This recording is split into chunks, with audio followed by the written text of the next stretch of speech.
Let me ask General Malik first. General Malik, there seems to be a sense over the years that the Indian Army has actually hardened its position when it comes to Siachen, even though there are at least two instances where one believes that India and Pakistan were close to an agreement. Would you agree with that assessment, that after Kargil things have changed, and do you think the Army is adopting a much tougher position today than it did maybe a few years ago? You know, people keep talking about 1992 talks and they say that solution was possible at that time. Let me remind everybody that that particular proposal which was being discussed was finally rejected both politically as well as from the military, and I am quite aware of that. And yes, that is correct, but there are two important factors afterwards also which must be taken into account. First is Kargil War, which took place in 1999, and the third and the latest is the Pakistan Army and the PLA collusion in the area that abuts Siachen Glacier, POK in northern areas, Shaksgam Valley. You know that Pakistan Army and the PLA are working together in these areas. So that's a new factor, and we have to take all these factors into account when we talk of any solution to Siachen Glacier. So you're saying it's a completely inopportune time for India to actually concede anything on Siachen? Quite the contrary.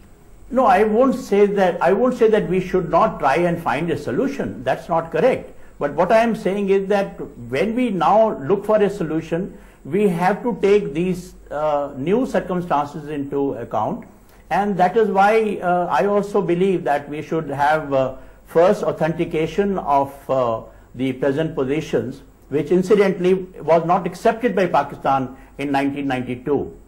And then we should carry out delineation and demarcation.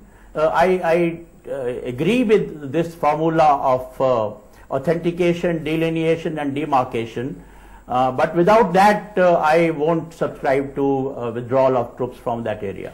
Let me ask Ajay Shukla before I come to Ambassador Chandra. When the Indian establishment takes that view, which is what General Malik has actually articulated just now, that you have to do it this way in these 3 steps, does that actually render the talks in a sense meaningless? Because there is a sense in Pakistan that they cannot authenticate the line for obvious political reasons there. So are we, is it difficult for them then to negotiate from a position of weakness in a sense? Nidhi, if you were to ask my personal opinion, I think the Siachen talks should be scrapped. It is completely counterproductive to talk about, when you have Kashmir as the core dispute between India and Pakistan, to have a segment of Kashmir, which is what Siachen is, to be conceded to Pakistan, or a sort of a solution to be worked out as a confidence building measure for that same territorial dispute. There is something illogical in it.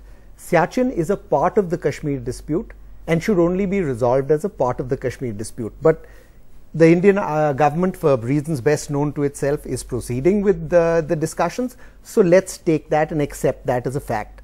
But within that fact, remember that Pakistan's reluctance to have demilitarization, and I don't know why this reluctance exists except to hide the reality in Siachen, and that reality is that India possesses all the cards in Siachen. That reality was accepted by Pakistan in delineating the entire 700 kilometers line of control.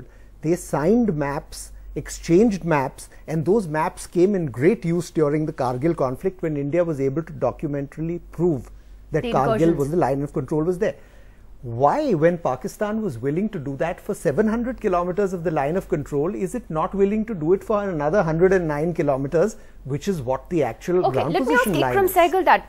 Mr. Sehgal, you know, it is Pakistan that's been really pushing for forward movement on Siachen, from no less than General Kayani in the last few weeks. So, is it time for Pakistan actually to be more flexible and look at authenticating the positions on the ground? Or is that impossible given Pakistan's political realities? No, it is impossible given the statements that have been made by the 3 gentlemen before me. With that sort of a mindset, you're not going to get anywhere. This is a meaningless war. I went to Siachen in 1970 as a helicopter pilot first, right? And I found that place was a place which was absolutely, a godless place. Next, I visited it when my unit suffered casualties, and I visited as a civilian in 1997, and I did not change my opinion. This was a meaningless place. It was not a place to fight a war. When you fight a war with some reason, not a war where most of the casualties take place due to weather and the terrain, and not because of combat conditions like you said a little earlier. Do you have the NDTV Profit app? All the markets, all the news and your own homemade, ready-made portfolio available there for you.